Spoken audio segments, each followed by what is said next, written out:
Saviez-vous que Allah peut sourire à cause de vous? Oui, vous, avec toutes vos fautes, vos regrets, vos blessures, vous pouvez faire sourire le Seigneur des mondes. C'est plus qu'une simple parole. C'est un secret bouleversant que le prophète Mohammed, paix et bénédiction sur lui, nous a révélé. Mais avant de vous le dévoiler, abonnez-vous maintenant à cette chaîne. Car ici, chaque vidéo vous rapproche un peu plus d'Allah et vous reconnecte au cœur de l'islam avec amour et vérité. Et qu'Allah prie sur notre bien-aimé Mohammed, qu'il le couvre de paix, de lumière et de bénédiction, lui qui nous a transmis ses trésors, le Seigneur qui sourit à cause de toi.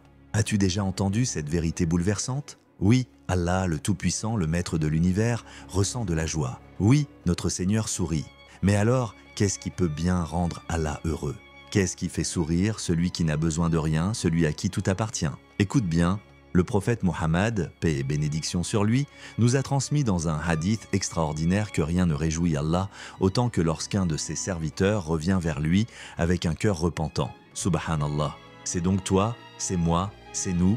Nous avons le pouvoir de faire sourire le Créateur des cieux et de la terre. Mais attention, ne tombe jamais dans l'erreur de penser qu'Allah ressemble à ses créatures. Il est unique, il ne ressemble à rien ni à personne. Son sourire, sa joie, sa colère, tout cela est propre à sa majesté, à sa grandeur, sans aucune ressemblance avec les êtres humains.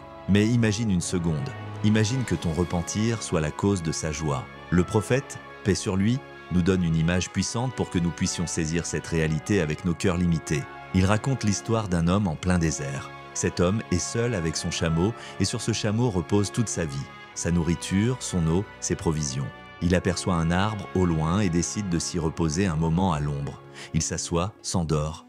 Mais en se réveillant, il ne voit plus son chameau. Panique totale. Il cherche dans toutes les directions, il court, il crie, il désespère. Rien, il perd espoir. Il se sent perdu, condamné à mourir dans cette immensité brûlante. Il retourne à l'ombre de l'arbre, résigné à son sort. Il s'endort de nouveau, brisé, sans espoir. Puis, en se réveillant, il retrouve son chameau à ses côtés. Il bondit de joie, saisit la corde de l'animal, le cœur débordant de bonheur. Et dans un élan d'euphorie, il s'écrie « Oh Allah, tu es de mon serviteur et je suis ton Seigneur ». Il s'est trompé dans ses paroles à cause de l'intensité de sa joie. Et le prophète nous dit alors « Allah est plus heureux que cet homme lorsqu'un de ses serviteurs se repent sincèrement. Subhanallah, pense-y. Allah est encore plus heureux que ce voyageur sauvé in extremis lorsqu'il te voit revenir vers lui avec des larmes de regret, un cœur brisé et l'envie de changer. Imagine maintenant, si ton patron au travail était extrêmement heureux de toi ce jour-là, tu te dirais, il va sûrement me récompenser, me donner une promotion, me transférer à un meilleur poste. Mais alors, si Allah lui-même est satisfait de toi, si tu es la cause de sa joie divine, tu n'as même pas idée de la grandeur de sa récompense. Car si Allah est content de toi, alors le bonheur t'est garanti. Mais comment se repentir sincèrement? Voici les 3 conditions du repentir, plus une 4e si ton péché concerne une autre personne. Cessez immédiatement l'acte interdit. Il faut stopper net le péché. Ressentir un regret profond pour l'avoir commis. Pas juste un remords passager, mais une douleur réelle dans ton cœur. Prendre une décision ferme de ne plus jamais y retourner, même si tu retombes, que cette volonté soit là, sincère. Et si ton péché a causé du tort à autrui, alors tu dois réparer, présenter des excuses, rendre ce que tu as volé, corriger l'injustice, rétablir les droits. Ne sous-estime jamais ton retour vers Allah. Ne tarde pas.